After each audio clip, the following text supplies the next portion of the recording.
Grande e eterno Deus, Pai Todo-Poderoso, louvado e exaltado seja o teu nome. Muito obrigado, Senhor, pelo privilégio de estarmos aqui em mais um sábado que o Senhor estabeleceu para a tua adoração, onde podemos ter um momento tão especial de estudo da tua palavra.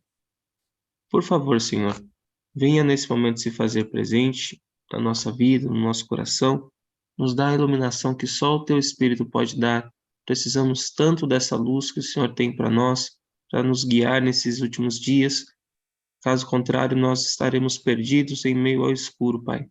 Ajuda-nos, tem misericórdia do teu povo.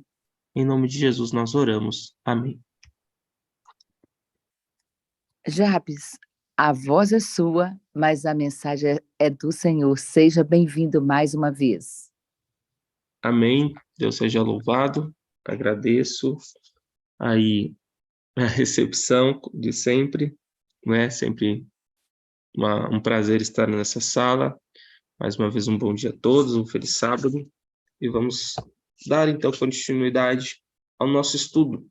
Antes de iniciar o estudo de hoje, eu gostaria de perguntar àqueles que participaram ontem se ficou alguma dúvida, se ficou bem claro, né? Se a gente pode prosseguir calmamente. Se alguém tiver algo ainda a falar sobre o que nós comentamos ontem, pode ficar à vontade, né? O estudo de hoje, eu creio que não é tão longo quanto o de ontem, então dá para a gente abrir aí uma pequena sessãozinha de perguntas. Mas, se não tiver nenhuma pergunta, sem problema nenhum.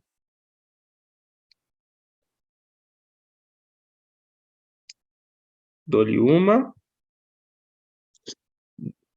dou-lhe duas, dou-lhe três. Então, vamos seguir, ok? Tudo bem, vou colocar aqui para vocês a minha tela. Um minuto.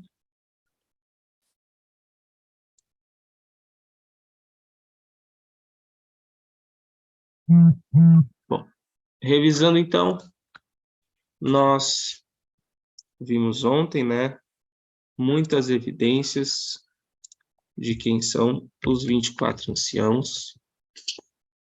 Vimos que a luz, principalmente, né, do espírito de profecia, e analisando também de forma bem detalhada os conceitos bíblicos ali, as características, né, que geralmente as pessoas se apoiam para afirmar que os 24 anciãos são os remidos da terra que ressuscitaram com Cristo, uma análise profunda não se sustenta. Apesar de ser um raciocínio lógico, muito bonito, mas não se sustenta. E hoje nós vamos, então, para a parte 2.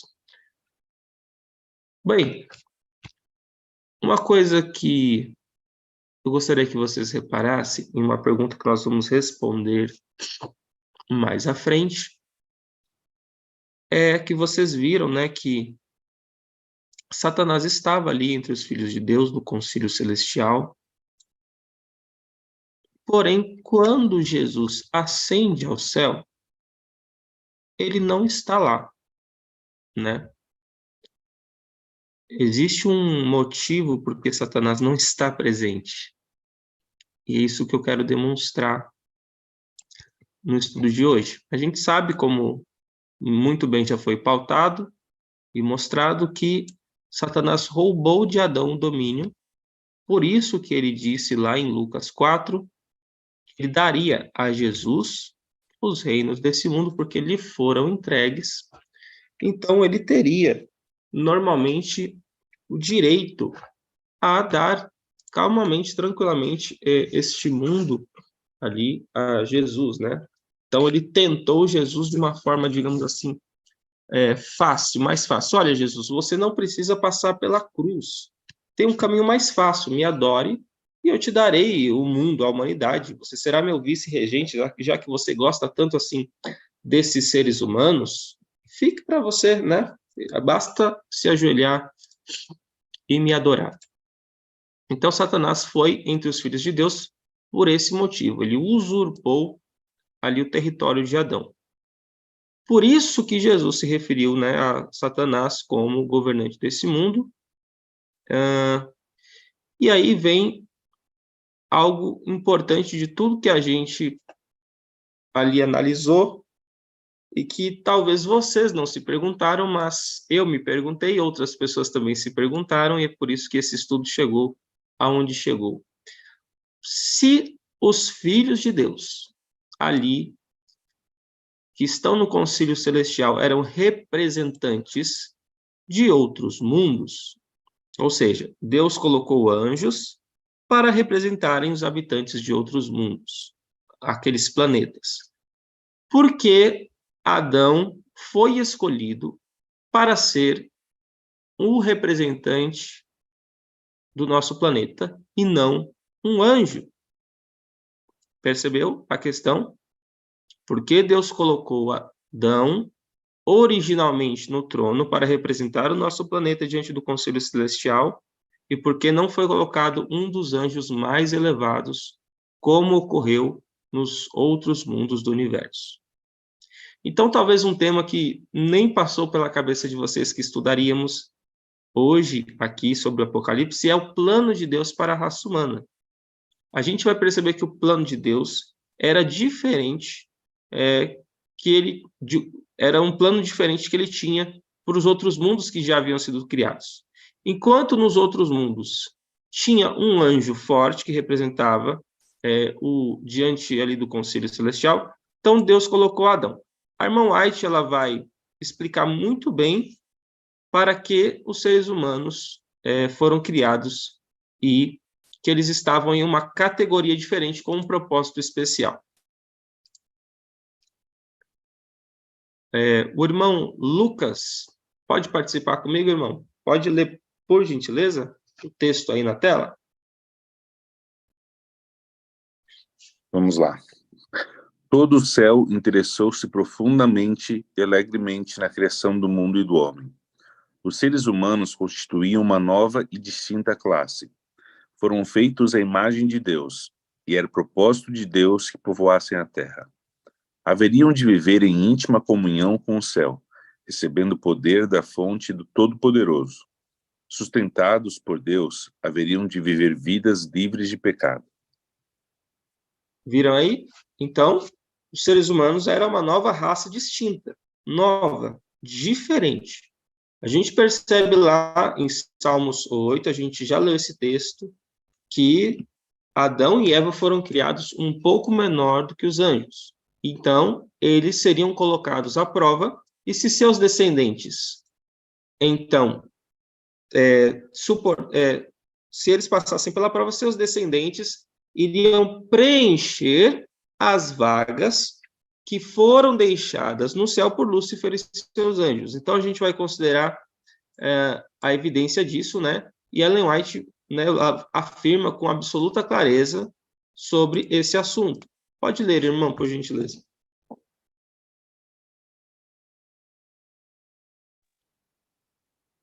Deus criou o homem para a sua própria glória, para que depois de haver sido a família humana testada e provada, pudesse tornar-se uma com a família celestial.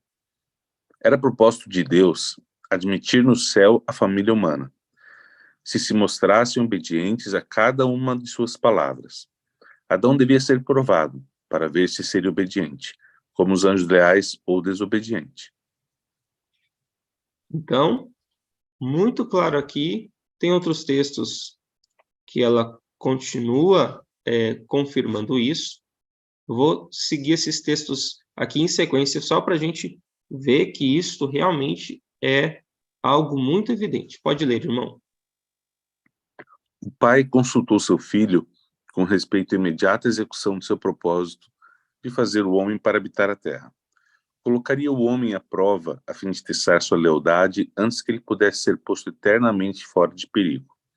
Se ele suportasse ao teste, com o qual Deus considerava conveniente prová-lo, seria finalmente igual aos anjos. Teria o favor de Deus, podendo conversar com os anjos, e estes com ele. Deus não achou conveniente colocar os homens fora do poder da desobediência. Então, repare que o plano de Deus é que um dia, finalmente, o homem fosse igual aos anjos. Mas aí o homem pecou, enganado por Satanás. Será que Deus irá mudar os seus planos? Será que o plano foi alterado? Absolutamente não. Pode ler, irmão.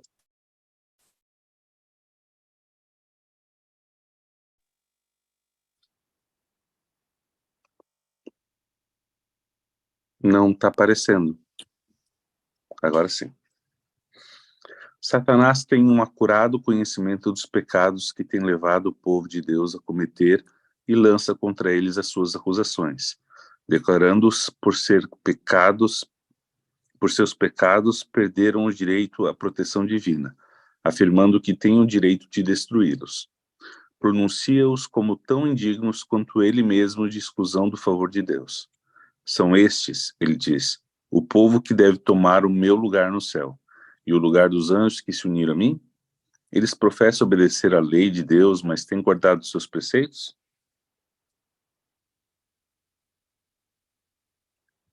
Não têm sido eles amantes do eu mais que amantes de Deus? Não têm colocado seus próprios interesses acima do seu serviço? Não têm amado as coisas do mundo? Contemplai os pecados que têm marcado suas vidas. Vede seu egoísmo, sua malícia, o ódio de uns aos outros. Banirá Deus a mim e os meus anjos de sua presença, e, no entanto, recompensará os que têm sido culpados dos mesmos pecados? Tu não podes, ó Senhor, com justiça fazer isso. A justiça reclama que a sentença seja pronunciada contra eles. Então é isso, né, que a Bíblia diz quando fala sobre a acusação, né, o acusador é esta forma com a qual Satanás nos acusa. Ele diz, olha, da mesma forma que eu fui expulso do céu por quebrar a lei, os seres humanos têm que morrer. Eles também merecem a perdição eterna. E Satanás constantemente nos acusa. Pode ler esse texto também, irmão.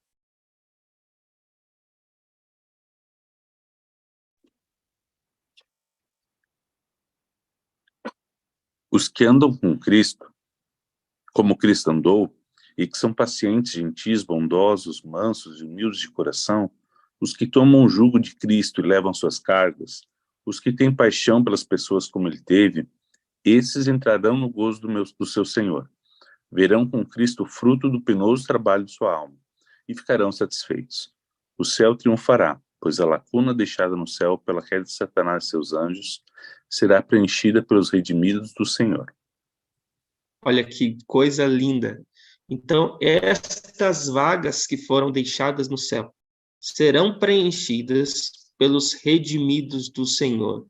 Todos com essa descrição que você viu aí. Os que andam com Cristo são pacientes, gentis, bondosos, mansos e humildes de coração. Os que tomam o jugo de Cristo e levam suas cargas. Os que têm paixão pelas pessoas como ele teve. Amigos, precisamos buscar essas características ou não faremos parte desses que vão preencher a lacuna. E aí eu pergunto, onde é que está a evidência bíblica que Deus criou o homem um pouco menor que os anjos e se passasse pela prova, seria igual aos anjos? Onde é que tem essa evidência de que Deus estabeleceu a procriação com esse fim? Aí você talvez lembre de certa ocasião em que Jesus conversava com um grupo de saduceus que não acreditavam na ressurreição dos mortos. E lá em Lucas 20, nós vamos ver um pouco desta conversa. Pode ler, irmão, por gentileza. Então lhes acrescentou Jesus: os filhos deste mundo casam-se e dão-se em casamento.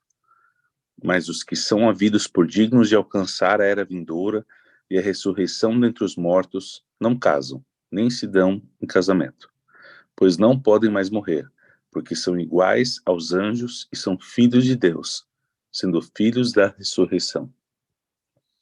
Então, preste atenção, os filhos deste mundo não casam. Mas aqueles dignos de alcançar a era vindoura,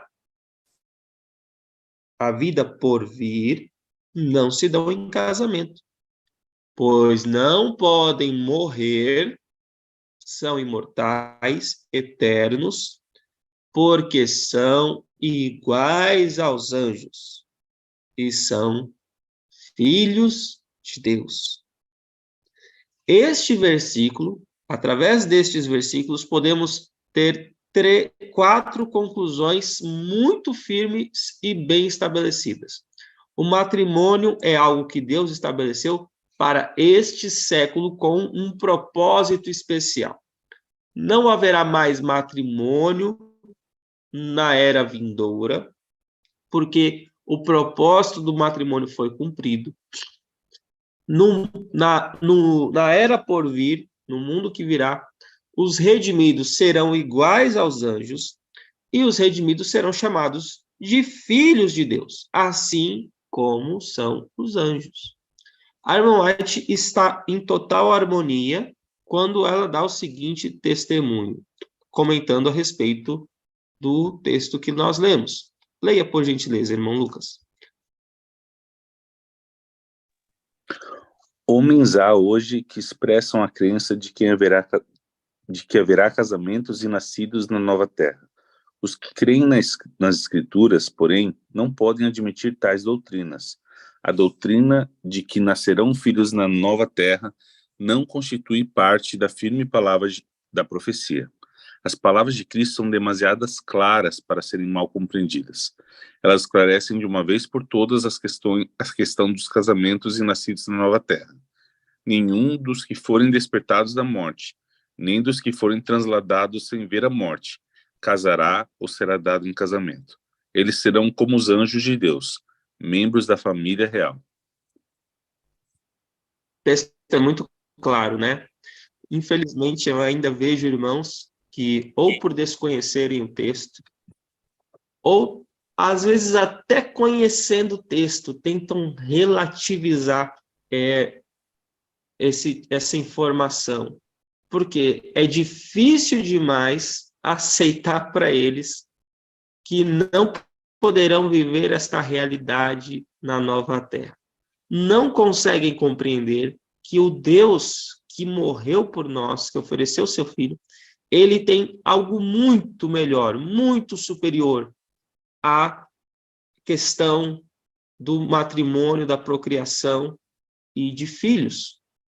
Então, precisamos entender que Deus proporciona na nova terra toda a felicidade que precisamos. Se ele tira algo, é porque ele tem algo muito melhor.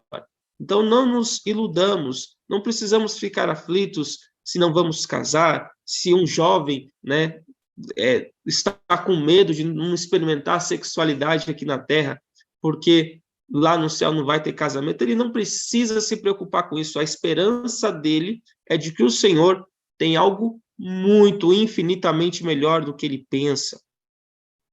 Tá ok? Então, resumindo tudo que nós vimos até aqui. Na criação, nós vimos que as estrelas da alva e os filhos de Deus louvavam, né, e rejubilavam. Em Jó 1 e 2, nós vimos 2 reuniões do Concílio Celestial, onde os filhos de Deus se reuniram, que são os representantes dos mundos que nunca pecaram. Existe vida em outros planetas, e cada planeta tem um representante, um embaixador. Deus tem um concílio celestial, onde ele toma decisões quanto à administração do universo. A irmã White refere-se a esses anjos, a esses filhos de Deus, a esses representantes, como os anjos mais elevados, ou anjos fortes. Inclusive, anjo forte, queridos, é uma expressão que o próprio João usa. Se você prestar atenção, você vai ver que João usa a expressão anjo forte também. Satanás estava presente nessas reuniões porque havia usurpado, roubado o trono de Adão como rei e representante da terra. E o plano de Deus para a raça humana é que Deus criou uma classe nova e distinta com um propósito especial. E eles têm a capacidade de procriar, teriam essa capacidade, passariam por uma prova, depois dessa prova seriam iguais aos anjos e preencheriam as vagas que foram deixadas por Satanás e seus anjos quando foram expulsos do céu. Então, observe, o representante original, Adão. Deus criou Adão, né? Façamos o homem a nossa imagem e semelhança. Então, Deus cria este ser único e dá a ele o domínio. Olha, aquele domínio sobre os peixes do mar, sobre as aves do céu, sobre os animais domésticos, sobre toda a terra e todo réptil e tudo que rasteja sobre a terra. Deus deu a Adão, coroou ele, e ele era filho de Deus. Observe aqui o texto que a irmã White coloca, né, falando sobre a genealogia da raça. A genealogia de nossa raça, conforme é dada pela inspiração, remonta a sua origem, não em uma linhagem de micróbios, moluscos e quadrúpedes a se desenvolverem, mas ao grande Criador, posto que, formado do pó, Adão era filho de Deus. Ele foi posto como representante de Deus para governar as ordens inferiores de seres. Então, o Filho de Deus no planeta Terra foi originalmente Adão. Eu quero aqui que você comece, queridos, a ampliar na sua mente o sentido e o significado do termo Filho de Deus. Eu acho até um tiro no pé, e eu falo isso como adventista de berço, alguém criado na igreja, que muitas e muitas vezes ouviu o termo Filho de Deus, mas quando os adultos não explicam para uma criança, para um jovem, o que significa o termo Filho de Deus, ele pode crescer com ideias confusas. E é por isso que, infelizmente, tem irmãos, até no nosso meio denominacional, que muitas vezes dizem de maneira sincera e honesta, mas muito equivocada. Eles dizem mais ou menos assim, olha, aqui está muito claro, ele é filho. Para ser filho tem que ter um pai. E aí começa a colocar na cabeça deles, entrar essas ideias e dúvidas se Jesus foi criado ou não. Começa a ter essas minhocas na cabeça e começar ali a Jesus ser uma espécie de semideus e criar essas teorias onde o filho foi criado, mas o pai deu a mesma essência, por isso que ele é Deus. Ideias confusas. Ampliem o termo, o sentido da palavra filho de Deus, para que vocês tenham uma compreensão. Observe. Adão era filho de Deus. Ele era representante do planeta Terra, era criado por Deus. Ele foi posto como representante de Deus para governar sobre as ordens inferiores dos seres, do planeta Terra, obviamente. Então, Adão era filho de Deus num sentido único, especial e diferente do que nós. Ele era filho de Deus por criação e nós somos filhos de Deus por procriação. Então, por assim dizer, nós somos filhos do filho, Adão, no caso, do filho de Deus, Jesus. Não sei se ficou confuso, vou repetir. Nós somos filhos do filho. Esse filho é Adão, que é filho de Deus. Quem criou Adão? Jesus. Perfeito?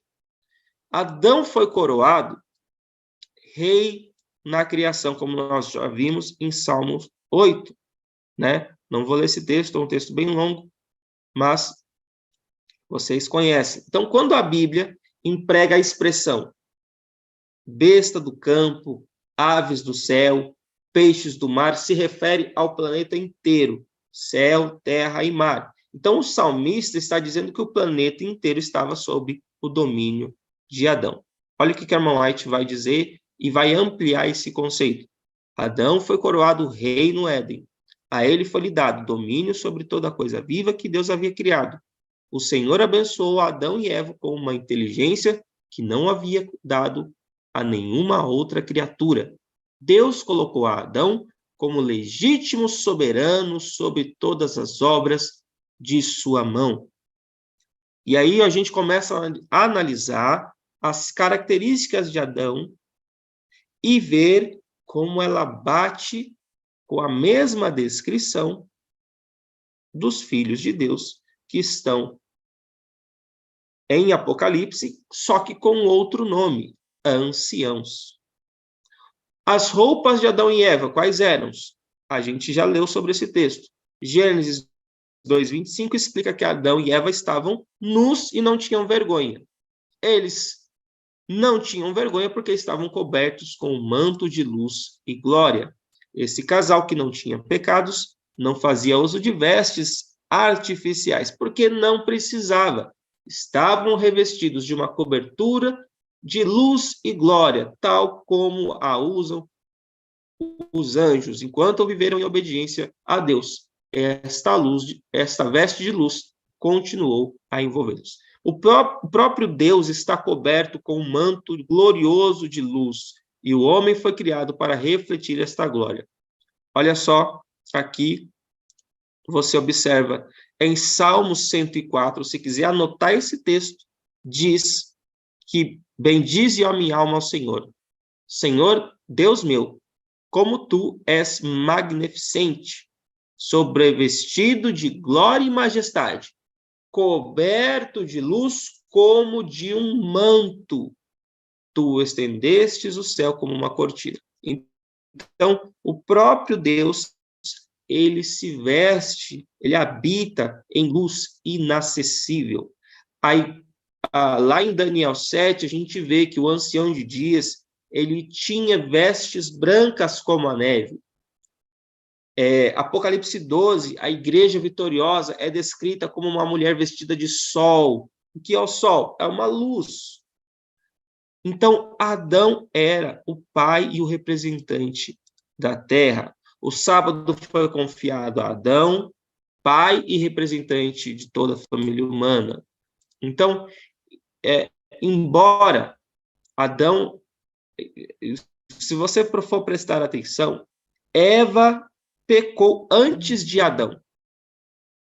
Deus considerou responsável Adão e não Eva. Percebeu? Eva peca primeiro, mas Deus não veio imediatamente repreender Eva. Ele aguarda a atitude do representante do planeta, porque ele é o responsável.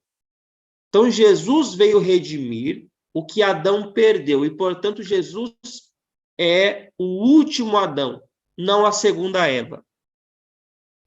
Assim como os filhos de Deus eram representantes dos mundos, Adão, como filho de Deus, era representante da terra. Então, Satanás veio, roubou a autoridade, por isso ele estava frequentando o céu, e Deus, então, como um cavalheiro, Deus é muito educado, Deus é um cavalheiro, ele permite que Satanás vá. Por quê?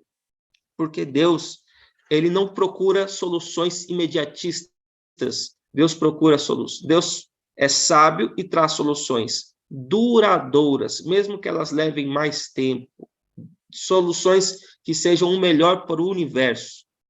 Mas, como eu disse, é interessante que quando Jesus regressa ao céu, Satanás não está lá. O que aconteceu com Satanás? Onde ele está?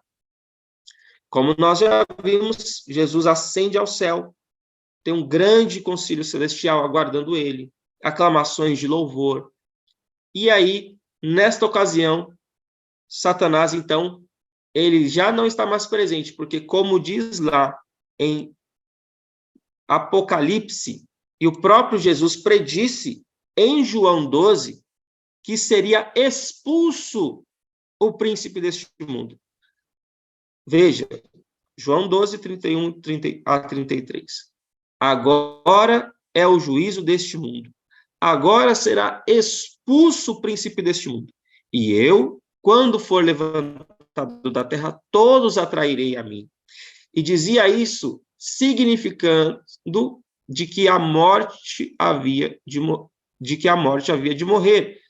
Agora, veja como tudo está relacionado. João 12, você pode conectar, você pode anotar na sua Bíblia aí, do ladinho, que é o momento em que João descreve lá em Apocalipse 12. Ouvi uma grande voz do céu que dizia, Agora é chegada esta salvação. E a força e o reino do nosso Deus, e o poder do seu Cristo, no momento em que Cristo expirou na cruz, veja, porque o acusador de nossos irmãos é derribado. Então, Satanás, quando tinha acesso ao céu e fazia essas acusações, importunava, enchia o saco lá no Conselho Celestial, nesse momento ele não tem mais acesso, porque ele perdeu o seu título que ele havia roubado, usurpado, porque Jesus pagou o preço, recuperou de volta o domínio do planeta Terra, o qual, diante do nosso Deus, os acusava de dia e de noite. Então, na cruz, Satanás foi lançado fora do céu como representante da Terra. A Terra agora tem um novo representante. Cristo, aquele que derrotou Satanás em seu próprio território, onde fracassou o primeiro Adão. E Jesus é o novo representante. Assim é que Jesus é nosso representante da Terra no concílio celestial. É por isso que ele leva as 12 pedras no peito, representando todas as tribos de todos os povos. Jesus é o segundo Adão, porque ele veio recuperar o que Adão havia perdido. Pode ler, por favor, irmão Lucas, os 3 textos aí na tela. Porque assim como todos morrem em Adão. Desculpa, foi sem querer. Porque assim como todos morrem em Adão, assim também todos serão vivificados em Cristo. Assim está também escrito: o primeiro homem, Adão, foi feito em alma vivente, o último Adão em espírito vivificante.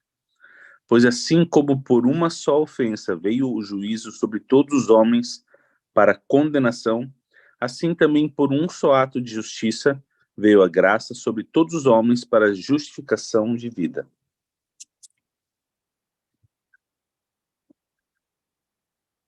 Então veja aqui, quando Jesus encarnou, ele tornou-se filho de Deus em um novo sentido. Embora fosse filho de Deus antes de sua encarnação, ele veio a ser filho num sentido diferente ao se encarnar.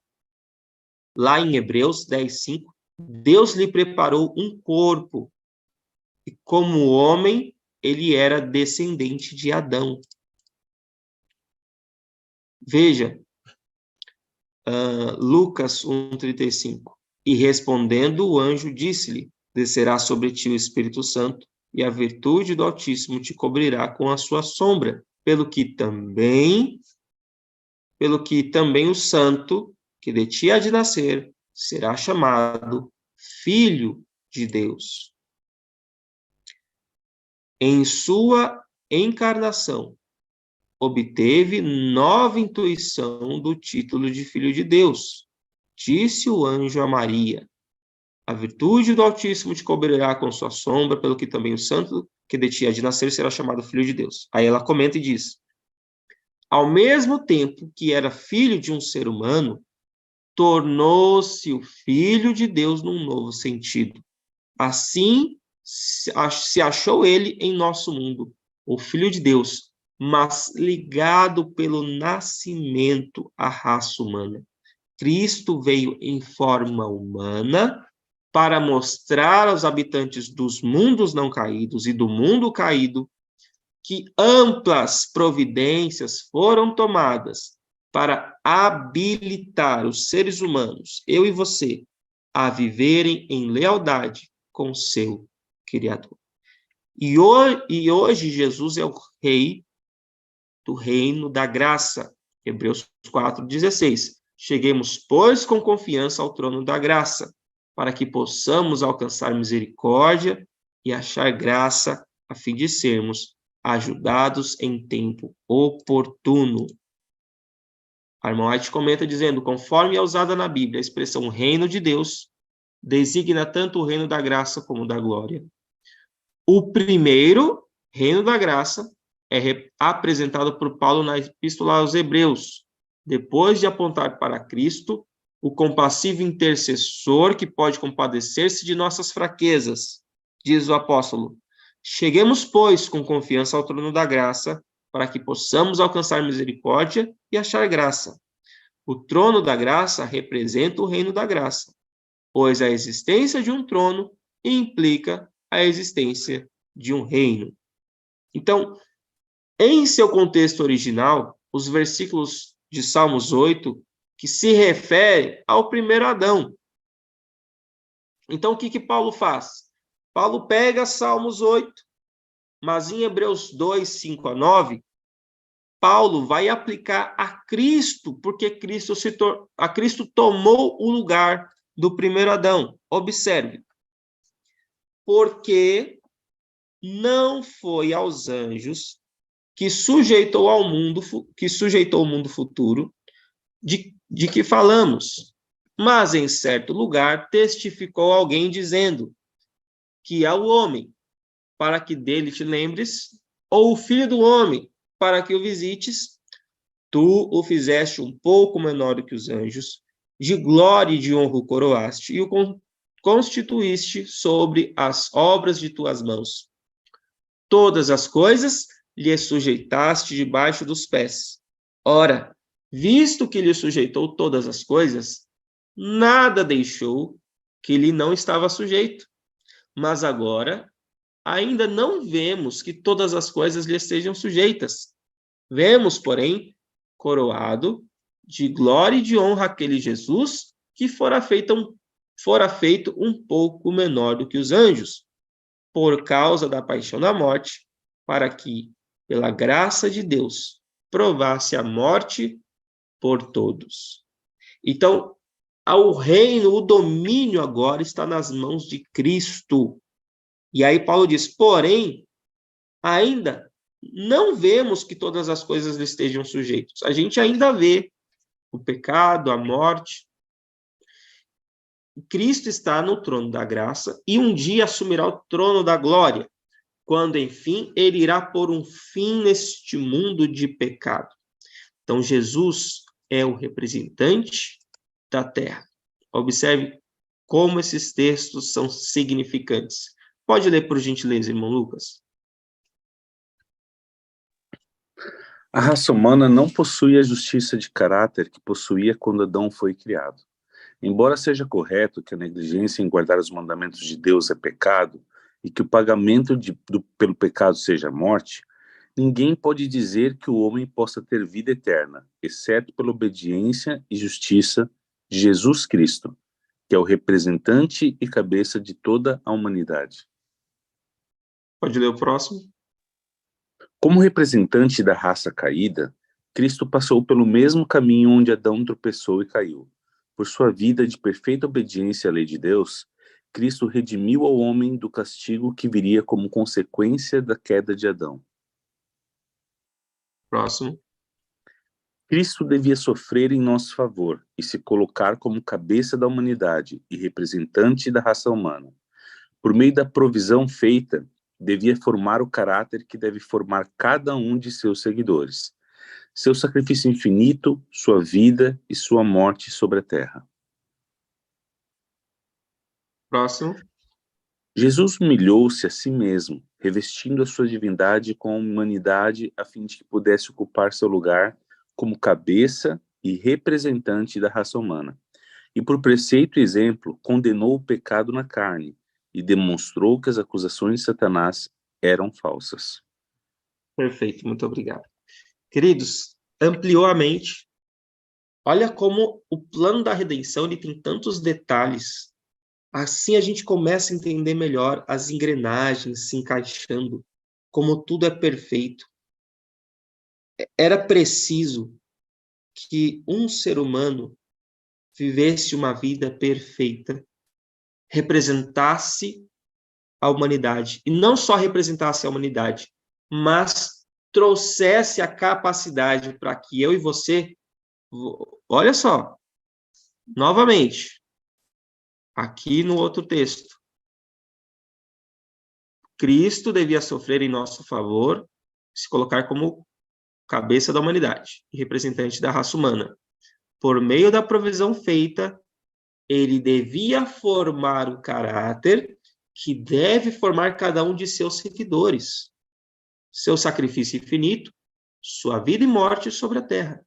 Ou seja, este planeta foi roubado das mãos de Adão. Adão se tornou pecador e destinado à morte, como eu e você e toda a raça humana. Deus, para conseguir corrigir, para conseguir solucionar esse problema, envia Jesus, que se dispôs voluntariamente a se tornar um ser humano para que, não só vivendo uma vida perfeita, habilitasse aqueles que viriam a fazer parte deste novo mundo redimido, todos têm que ter o mesmo caráter. Então, Jesus vem com a veste de sumo sacerdote, como eu disse, com as 12 pedras no peito, representando toda a raça humana. Ele é o novo representante da terra e que habilita-nos a fazer parte desse novo reino. Porque o reino aqui desse mundo é passageiro, é o reino de Satanás. Passou, ele já foi expulso, está só aguardando a sentença. Esse mundo está condenado. Eu e você queremos fazer parte do novo mundo, onde existe um novo representante. Porém, tem algo muito interessante aqui para a gente finalizar essa mensagem. E Adão? O que acontece com o domínio que ele recebeu? Você já parou para pensar? Você já leu o que vai acontecer quando Cristo encontrar-se com Adão no céu? Leia atentamente comigo essas palavras. Preste muita atenção.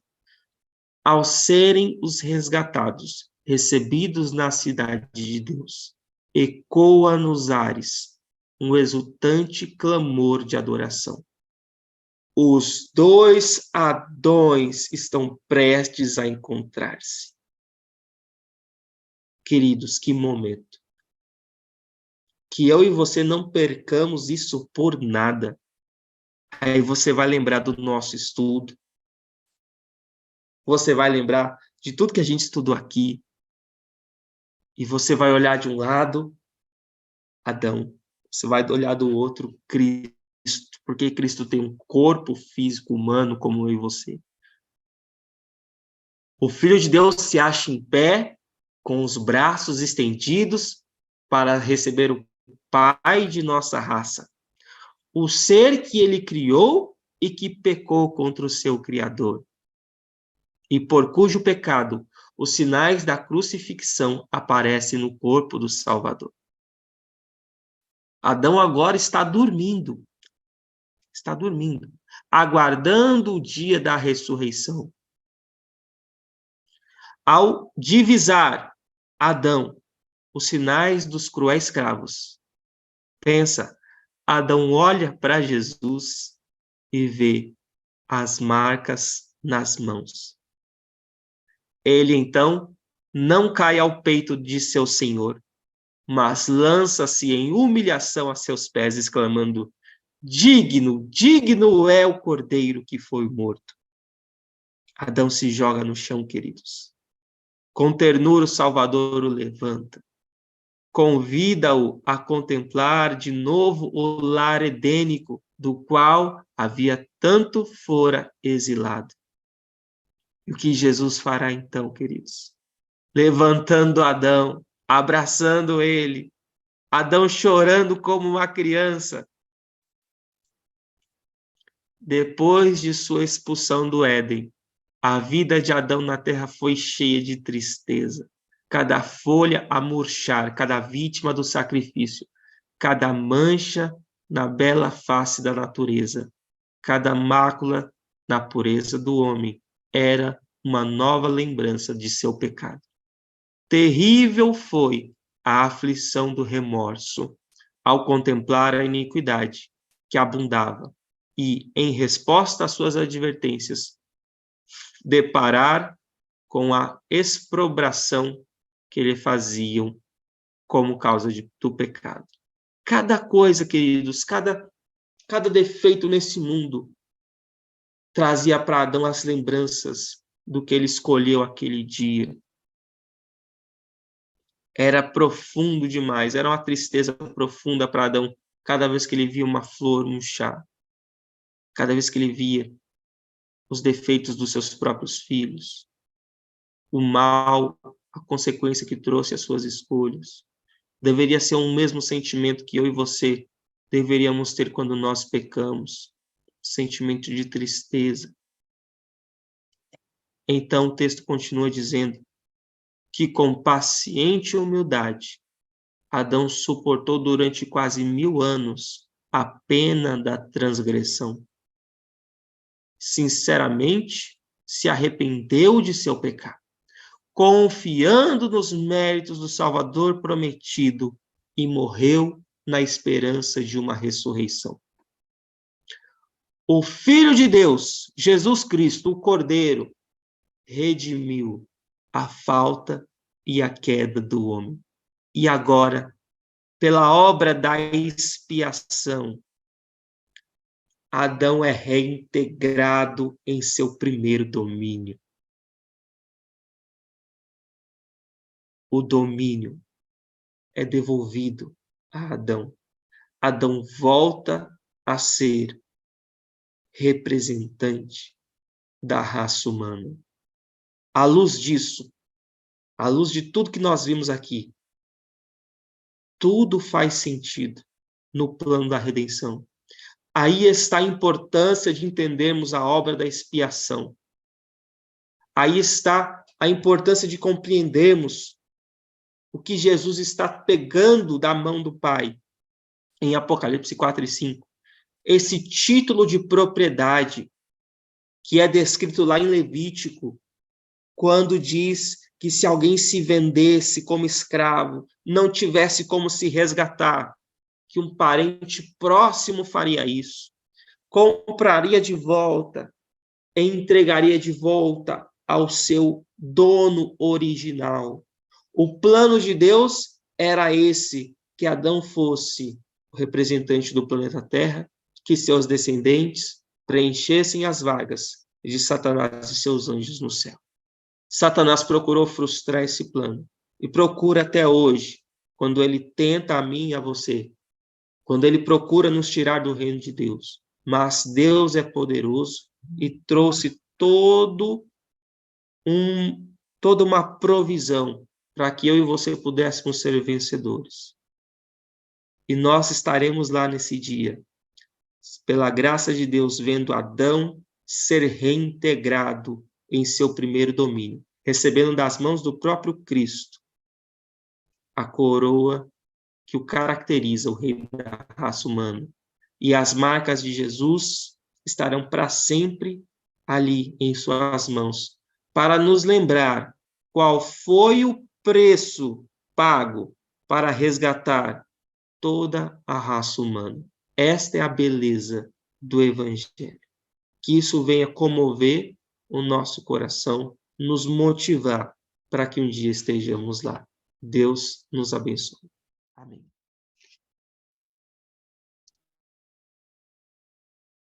Pai querido, Pai bondoso, grandioso Deus, Criador e mantenedor de todas as coisas, Deus de amor, de misericórdia, compassivo, bondoso, maravilhoso, piedoso.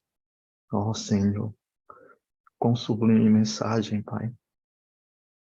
Quão lindo é podermos nós, pela fé, contemplar tal cena, Senhor. Tal cena, tal ato de um amor que não dá para descrever, Senhor, em palavras. Ao ver pela fé, Senhor, pelos nossos pensamentos, Adão, de joelhos, diante do Senhor, depositando nos teus pés a sua coroa, Senhor. Como arde o nosso coração, o desejo de assim nós também fazermos, Senhor. Termos a mesma ação, Pai. E para isso, nós te suplicamos a tua misericórdia. Perdoe nossos pecados, Senhor. Até quando nós vamos endurecer a nossa cerviz, Senhor? Até quando nós vamos insistir em ceder, Senhor, às tentações? Até quando, Pai? Tenha misericórdia de nós, Senhor. Nos perdoe e nos ajude. Envia sobre nós o teu Espírito Santo de maneira que nós possamos aceitar, Senhor, a tua vontade para a nossa vida em todas as coisas. Abre os nossos olhos, continua abrindo os nossos olhos, assim como o Senhor tem feito até hoje. Para que nós sejamos fiéis a Ti, Senhor, e possamos passar no teste. Jesus veio para nos dar esse poder de sermos provados e voltarmos, Senhor Deus. Quer dizer, sermos levados ao céu para ocupar o lugar daqueles que perderam, Senhor.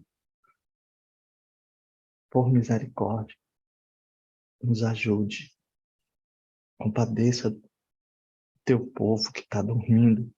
Nos acorde, nos desperte, Senhor. Peço que o Senhor continue abençoando. Peço que o Senhor abençoe grandemente o irmão Jabes. Continue dando a ele toda a condição, Senhor, para que ele continue sendo esse instrumento desse estudo do Apocalipse. E que, assim, o inimigo não venha atrapalhar, Senhor, interferir. E ele não venha conseguir impedir de nós continuarmos a estar aqui reunidos todas as vezes que esta mensagem vier ser direcionada ao teu povo. E também nos dê poder para estudar e compartilhar nas nossas igrejas essas verdades tão sublimes que vão abrir os olhos dos nossos irmãos. O Senhor abençoe aqui a cada família representada. Possa, neste santo sábado, dia de bênção, abençoar aqui aqueles que estão enfermos, sarar as suas feridas, suas angústias, todos os males sejam repreendidos por tua graça. Nós te imploramos essas bênçãos em nome e por amor de Jesus. Amém.